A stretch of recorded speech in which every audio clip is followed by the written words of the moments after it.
एक बार की बात है, एक साधु को रात्रि विश्राम के लिए पूरे नगर में कहीं कोई स्थान नहीं मिला।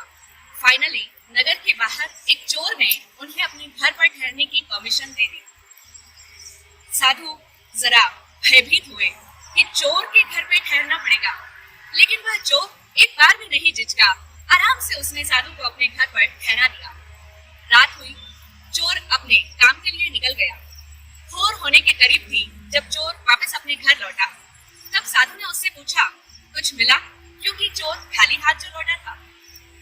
साधु के पूछने पर चोर ने मुस्कुराते हुए कहा, आज तो नहीं, लेकिन कल फिर कोशिश करेंगे।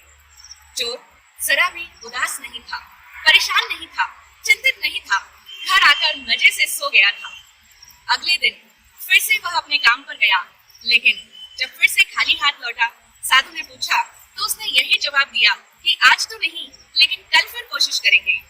और इस तरह साधु उसके घर पर एक महीने तक ठहरा और रोज यही चलता रहता। रोज जब वह खाली हाथ लौटता, साधु उससे पूछते, कुछ मिला? और वह रोज कहता, आज तो नहीं, लेकिन फिर कोशिश करेंगे। बरसों के बाद उस साधु को आत्मज्ञान हुआ। दूर कहीं उस चोर को तो साधु के बारे में कुछ याद भी नहीं था। और तब जब साधु को आत्मज्ञान हुआ तो सबसे पहला धन्यवाद उन्होंने उस चोर को दिया और कहा कि धन्यवाद है उस चोर का। उस चोर से मैंने यह सीखा कि वह साधारण सी चोरी करने जाता है, तो जब खाली हाथ लौटता है, कुछ नहीं मिलता, तो भी उदास नहीं होता, थकता नहीं, परेशान नहीं होता, और उसके मन में कितना दृढ़ विश्वास कि आज नहीं मिला तो क्या, कल फिर कोशिश करेंगे। और मैं परमात्मा को खोजने निकला। और जब मैं परमात्मा को खोजने के लिए निकला तो इस बीच में न जाने कितनी बार ऐसा लगा कि सब बेकार है, छोड़ दो यह सब, हाथ तो कुछ आता नहीं, क्योंकि ना तो परमात्मा दिखाई देता है और ना ही आत्मा का अनुभव होता है। कहाँ इस व्यर्थ की बकवास में पड़ गया हूँ, छोड़ ही दूं तो अच्छा रहेगा।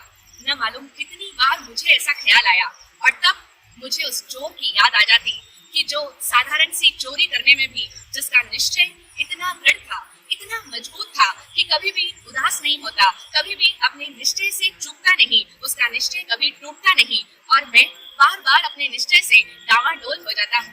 तो बस उस चोर की याद आती और मैं पुनः स्थिर हो जाता। तो इसीलिए उस चोर से मैंने ये सीखा कि जब मैं परमात्मा की खोज में निकला, उस परम संपदा की खोज में निकला हूँ, तो फिर मेरा निश्चय उस चोर से भी कमजोर क्यों? सच है, अगर सीखने की दृष्टि हो तो एक व्यक्ति किसी से भी कुछ भी सीख सकता है।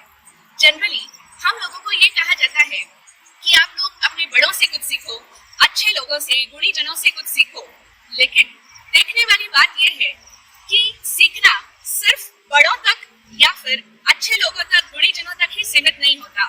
सीखना कभी भी किसी से भी और किसी भी स्थान पर, किसी भी विषय से, किसी भी वस्तु से और किसी भी समय में सीखा जा सकता है, बशर्ते हमारे पास में सीखने की इच्छा हो और दृष्टिकोण हो सीखने का। कहते हैं ना कि अगर सीखना चाहें तो हम अपनी जिंदगी की हर घटना से, हमारी लाइफ के हर अच्छे बुरे एक्सपीरियंसेस हमें बहुत कुछ सिखा कर जाते हैं। तो इसीलिए हम अपने से छोटों से भी सीख सकते हैं, और जो लोग अच्छे नहीं कहलाते, जो चोर हैं, उनसे भी सीख सकते हैं, जो मूर्ख हैं उनसे भी सीख सकते हैं। कहते हैं एक बड़े ही प्रसिद्ध हकीम हुए, लुकमान हकीम, उनसे लोगों ने पूछा कि आप इतने समझदार कैसे हैं, आप इतने बुद्धिमान कैसे हैं? तो उन्होंने कहा कि मूर्खों की मेहरबानी से। वह कैसे? लोगों ने पूछा। तो उन्होंने जवाब दिया कि मैं मूर्खों को देखता कि वे लोग ऐसा क्या करते हैं कि जिनसे वे मूर्ख कहलाते हैं।